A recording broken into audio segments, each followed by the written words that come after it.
during this time that they portray as otherwise. And then after you watch this, go and get a copy and watch the entire thing because it's about 2 hours. We're going to look at about 15 minutes of it because I'm just a student pilot. We need Minister Farrakhan to land this plane, okay? And when you hear him, it's all going to come together, all right? So if we can roll the clip. This is May 6th.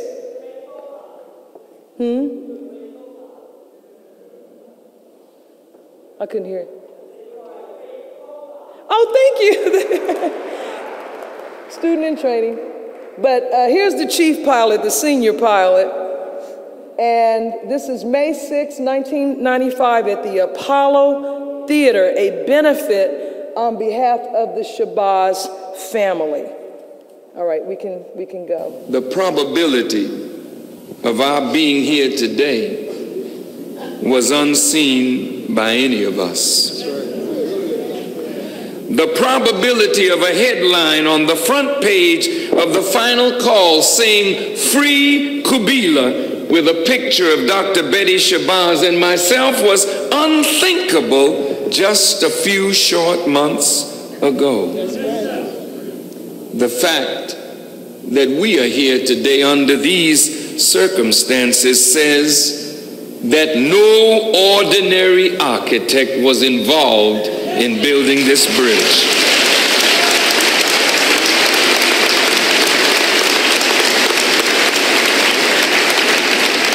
This had to be the work of a mighty God who desires our unity and the reconciliation of us as individuals and as a people. And so tonight I bow in complete submission and praise of Allah God for his great intervention that has given us this moment of victory. The scripture says, "This is the day that the Lord has made, so let us rejoice and be glad in it." Although this scripture is referring to the Sabbath, which is the Lord's day, this is a day or a period or a millennium given to heal the people who have been blinded and destroyed by the touch of Satan. This is the Sabbath, and we who have been blinded by the touch of Satan are in the process of being healed. I believe that the entrapment of Sister Kubila was part of a much wider conspiracy. There is no way that the government of the United States would permit Michael Summers Fitzpatrick, a member of the Jewish community, to assassinate Louis Farrakhan, knowing the possible repercussions that it could cause.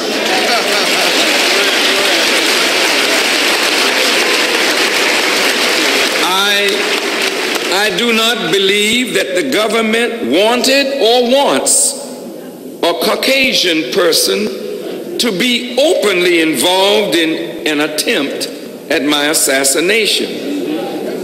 Their desire would be that a member of our own black family, preferably a Muslim or a nationalist, would attempt such to throw our whole house into complete chaos and confusion. That's right. The government admits that it worked night and day to bring about a separation between Brother Malcolm X and the Honorable Elijah Muhammad.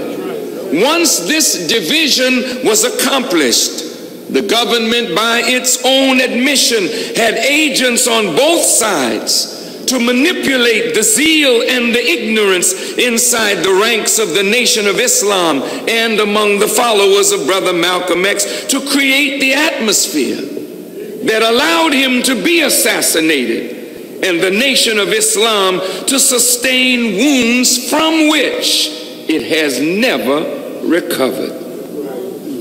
The devastating resulting from this wicked machination of the government sent many brothers and sisters from the Nation of Islam back into drugs, crime, insanity, and it caused the destruction of entire families. Sister Betty Shabazz and her family has not recovered. The Honorable Elijah Muhammad's family has not recovered. My family has not recovered. The Nation of Islam has not recovered. And black people have not recovered from these terrible wounds.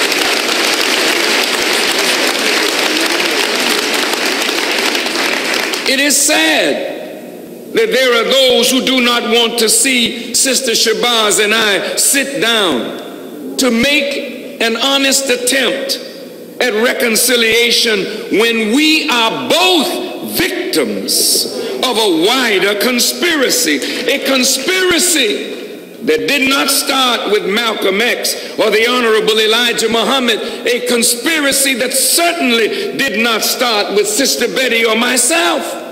This conspiracy started with the government of the United States because of its hatred of the movement that Malcolm X and the Honorable Elijah Muhammad had generated and the effect that these two men were having on black America.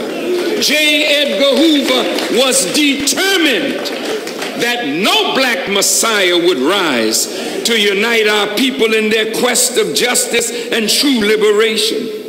And untold sums of taxpayers' dollars were used by the FBI to hurt the legitimate movement of our people toward liberation. Our zeal, our love and hatred, our ignorance was manipulated by powerful outside forces. And the result is that members of the Nation of Islam were involved in the assassination of Malcolm X. And the nation has taken the heat and carried the burden of the murder of Malcolm X. We cannot deny whatever our part was. That is true. But we must not let the real culprit get away hiding his hand and keep us fighting and killing one another.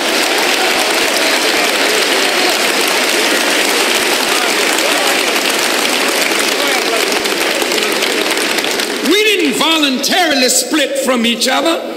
There was manipulation. There was stimulation of our own pettiness, of our own weaknesses by outside forces, and the government of America is that outside force. The FBI is that outside force.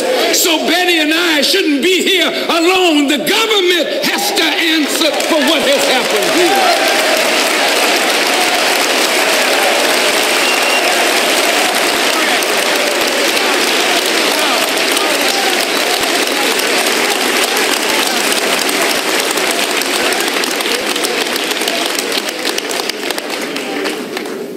We know the hurt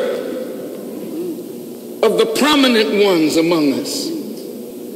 But what about those other families? Families of the unnamed ones that are broken to pieces. Daughters who were virgins, destroyed. Young men and women that had hope in a movement, destroyed. Thousands of lives ruined because the government feared our unity. We carried no weapons.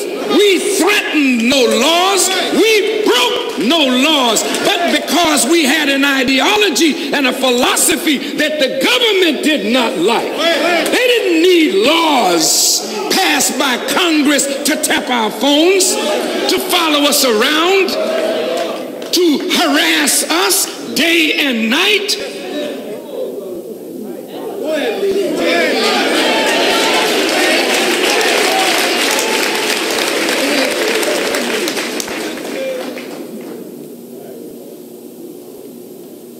Today, No one criticizes the Europeans who fought a 30-year war, a 100-year war, and 2 world wars for sitting down to form a bond for the purpose of economic and political unity, though rivers of blood and millions of lives were lost to accomplish that goal. No one criticizes the Germans, both German Jews and non-Jews, who sit together 40 years after the Holocaust and attempt to move forward for the sake of Germany. Their efforts are called progressive. People sat on the White House lawn and they applauded Yasser Arafat and Yitzhak Rabin for their efforts at reconciliation, although bitter hatred exists between the Arab world and Israel. But the very thought of peace between them is received with great joy throughout the world. The Irish and the British, who have been at war with one another for years, now come together across pools of their people's blood. Yet their handshake has been received with gladness. In South Africa,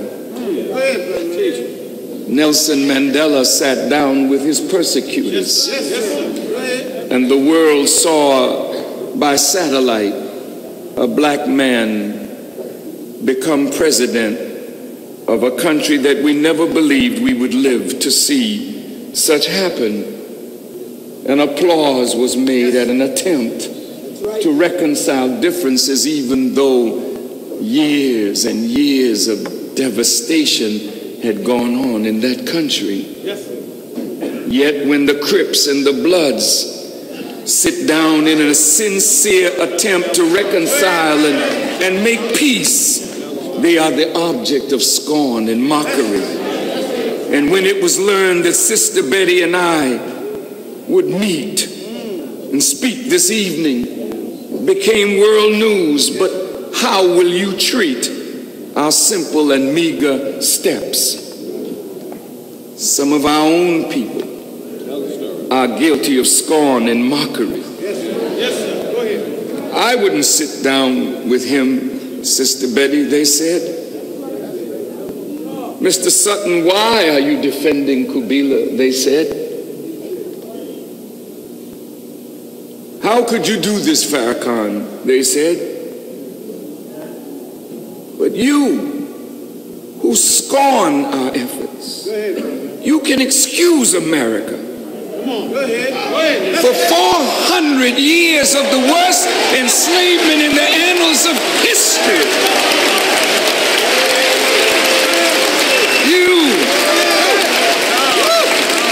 You who scorn and mock our humble beginning of a ruptured family trying to make it back together.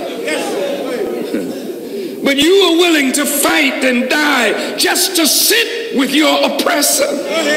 You are happy to be accepted by your oppressor without reparation or consideration.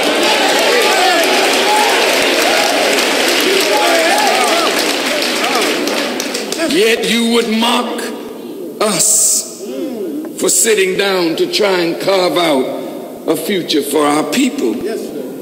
The Chinese and the Japanese were enemies for centuries, but today they talk of peace. The Americans and the Vietnamese today are making plans to exchange ambassadors after a bitter, costly war. Why do people sit down and talk after hatred and bitterness and bloodshed has been between them? Because it is the hope of man and woman to solve the problems that keep us from enjoying peace, happiness, and security. Why then would any of you mock this humble beginning toward the resolution of conflict? This is why we want the files on Malcolm X to be open so that the world may see the real truth of what went down. We want the truth to be made known so that we as a people can be made free of suspicion and of doubt. And let the truth condemn whomever truth would condemn. But the people must go free. And we in the Nation of Islam, as well as those outside of the Nation of Islam, need to know all of the truth as it relates to the assassination of Brother Malcolm X.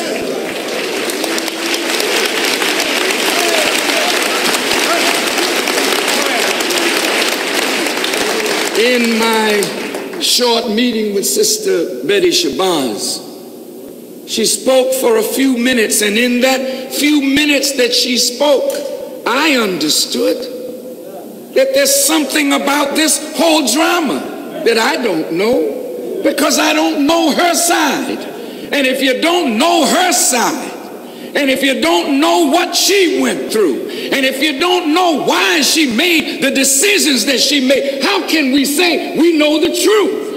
We know our side, but we don't know her side, and we may not know all of our side, but the government knows all of the sides.